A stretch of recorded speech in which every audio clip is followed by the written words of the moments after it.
Wistron कह सकती है इंडिया को अलविदा। आईफोन की मैन्युफैक्चरिंग कंपनी है विस्ट्रॉन। दोस्तों, अमेरिकी कंपनी आईफोन की अंतर्राष्ट्रीय बाजार में बड़ी साख है और उसके फोन आते ही बिक जाते हैं और हमेशा डिमांड में बने रहते हैं।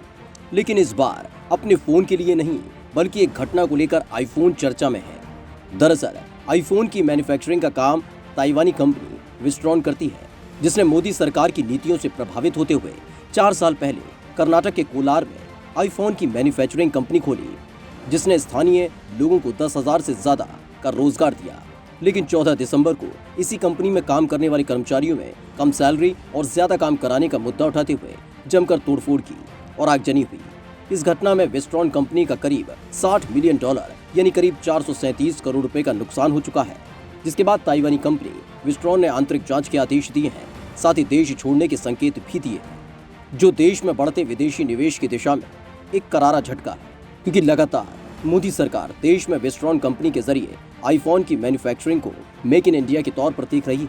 लेकिन इस घटना ने अंतर्राष्ट्रीय स्तर की बड़ी मोबाइल कंपनी के देश में निर्माण के काम को झटका दिया है। कर्नाटक सरकार ने जरूर सख्त कदम उठाए और करीब 150 लोगों की गिरफ्तारी हुई है। स्टार लाइट जैसा तो नहीं होगा हाशर, आईफोन गया तो बिगड़ेगी छवि। जिस तरह से कर्नाटक के कोलार में आईफोन प्लांट पर हमला हुआ, वो घटना स्टारलाइट मॉडल की याद दिलाती है, जिसने तांबा उत्पादन के क्षेत्र में भारत के बढ़ते कदमों को रोक दिया था।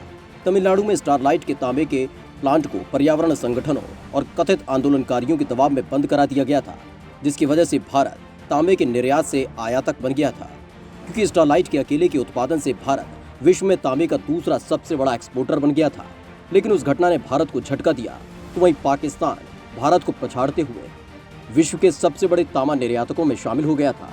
कर्नाटक के कोलार में पिछले 4 साल से चल रहे जिस आईफोन प्लांट में एक घटना हुई है, उसका संचालन विस्ट्रॉन कंपनी करती है, जो भारत में पिछले 4 साल से आईफोन बना रहा है और इसकी सफल कार्यशैली को मोदी सरकार मेक इन इंडिया के उदाहरण के तौर पर देख रही है। वहीं ब्रांड सलाहकार हरीश बिजरू का मानना है कि ऐसी घटनाएं मेक इन इंडिया की छवि को नुकसान पहुंचाती हैं, जिसकी जांच जरूरी है, वरना ऐसी घटनाएं भारत के मैन्युफैक्चरिंग छवि पर गंदे धब्बों के समान है। विरोध के नाम पर रुकता विकास, सरकार के विफल होते प्रयास। अपने हक के लिए आवाज उठाना गलत नहीं है, लेकिन उसके कानूनी रास्ते भी है। ताइवानी कंपनी विस्ट्रॉन पर आरोप है कि उसने कर्मचारियों से ज्यादा काम करवाया और कम सैलरी दी है, जिसके बाद कर्मचारियों का गुस्सा फूटा है। इसको लेकर आगजनी और तोड़फोड़ की है, जबकि अपने अधिकारों के लिए कोर्ट का दरवाजा खटखटाया जा सकता था। लेकिन ये पहली दफा नहीं है जब ऐसी घटनाएं हुई हों। कानपुर की कई कपड़ा मिल इसी कर्मचारी प्रदर्शन की वजह से बंद हो गई, जिससे रोजगार प्रभावित हुआ। तो वहीं पश्चिम बंगाल में तो विपक्ष के विरोध और हिंसक प्रदर्शनों की वजह से स्वदेशी टाटा कंपनी को नैनो का प्रोजेक्ट शुरू करने से पहले ही बंद करना पड़ गया था। ऐसे में जहां एक तरफ सरकार को कर्मचारियों के हितों और स्थानीय लोगों के प्रति फिक्रमंद होते हुए जल्द और न्यायपूर्वक कदम उठाने चाहिए, तो वहीं न्याय के नाम पर उत्पात मचाने वालों के खिलाफ सख्त कार्रवाई का प्रावधान होना चाहिए।